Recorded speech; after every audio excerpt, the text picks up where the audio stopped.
नमस्कार। राजनीतिक खबरों के सबसे दिलचस्प ठिकाने में मैं रूपेश मिश्रा आप सभी का स्वागत करता हूं। सबसे पहले द फैक्ट इंडिया के दर्शकों को होली की राम राम। हम ईश्वर से कामना करते हैं आप इस पावन पर्व पर अपने घर और परिवार के साथ स्वस्थ और मस्त होंगे। दोस्तों, सियासत ना होली पर थमती है और ना ही दिवाली पर थमती है, लिहाजा आज भी हम आपके लिए सियासत की खबर लेकर हाजिर हैं। दोस्तों, जिस प्रकार से उपचुनाव को लेकर सूबे का सियासी पारा जो तल्ख है और जिस प्रकार से भारतीय जनता पार्टी अशोक गहलोत से ज़्यादा पायलट का तोड़ ढूंढने में जो मशगूल है, उसके पीछे क्या है सियासी समीकरण, उसे विस्तार से समझने के लिए देखिए हमारी खास रिपोर्ट।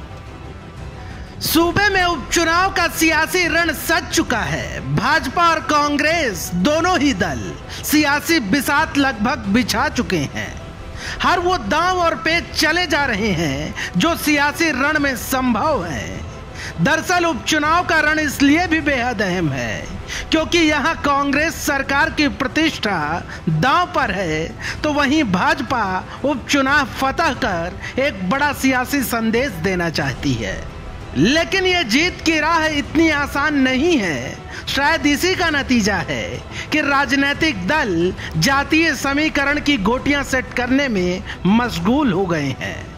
एक बार इस मामलात पर विस्तार से चर्चा करेंगे, लेकिन उससे पहले आपको तीनों सीटों का जातीय समीकरण जानना बेहद जरूरी है। आइए सबसे पहले बात करते हैं सुजानगढ़ विधानसभा क्षेत्र की। सुजानगढ़ विधानसभा क्षेत्र के जातीय समीकरण की बात करें तो यहां करीब 3.25 लाख मतदाता हैं। सुजानगढ़ सीट का गणित, यहां कुल मतदाता 2,74,792 हैं, जिनमें पुरुष मतदाता 1,43,374 हैं, महिला मतदाता 1,31,418 हैं। इस सीट में सबसे ज्यादा जाट मतदाता हैं। लगभग 63,000 जाट मतदाताओं की संख्या है। 45,000 मतदाताओं के साथ मेघवाल समाज दूसरे नंबर पर है। 38,000 मतदाताओं के साथ राजपूत समाज तीसरे नंबर पर है। 32,000 अल्पसंख्यक मतदाता हैं। 30,000 ब्राह्मण मतदाता हैं।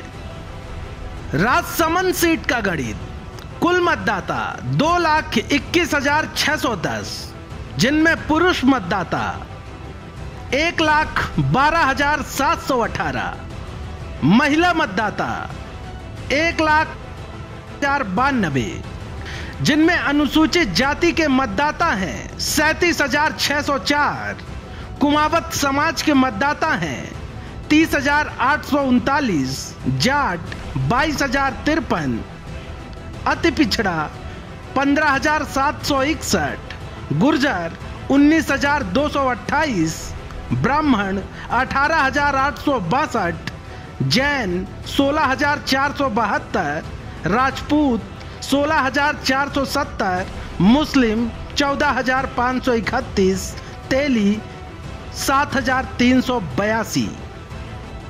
सहाड़ा सीट का गणित, कुल मतदाता 2,47,400, जिनमें पुरुष मतदाता 1,24,100, महिला मतदाता 1,23,300, जाट 40,000, ब्राह्मण 40,000, भील और अन्य अनुसूचित जाति 20,000, ओबीसी वर्ग के गुर्जर, कुमावत व गाडरी समुदाय के 35,000 वोट। कुल मिलाकर तीनों ही सीटों का जातीय गणित देखें तो मालूम पड़ता है कि जाट और गुर्जर मतदाता उपचुनाव के रण में अपनी अहम भूमिका निभाने वाले हैं। नतीजतन भाजपा और कांग्रेस दोनों ही दलों की निगाहें इन वोटरों को लुभाने पर हैं।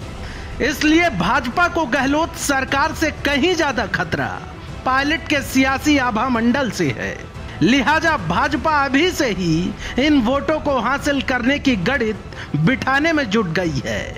भाजपा प्रदेश अध्यक्ष सतीश पुनिया खुद जाट समुदाय से आते हैं, इसलिए उनका आकलन है कि जाट उनके साथ खड़ा होगा, लेकिन गुर्जरों को लुभाने के लिए पुनिया कर्नल किरोड़ी सिंह बैंसला पर टकटकी लगाए देख रहे हैं, क्योंकि भाजपा को यह बात मालूम है कि जाट और गुर्जर वोटरों को पायलट के सियासी आभा मंडल से निकालकर भाजपा के पहलुओं में लेकर आना इतना आसान नहीं है।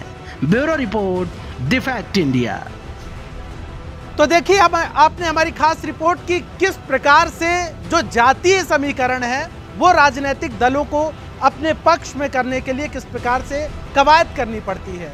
हमने आपको जातीय समीकरण भी बताए और यह भी बताया कि मतदाताओं की संख्या कितनी है और किस प्रकार से जो जाति का असर है वो कितना रहेगा। दोस्तों, कल फिर हाजिर होंगे सियासत की दिलचस्प खबर लेकर। तब तक के लिए नमस्कार।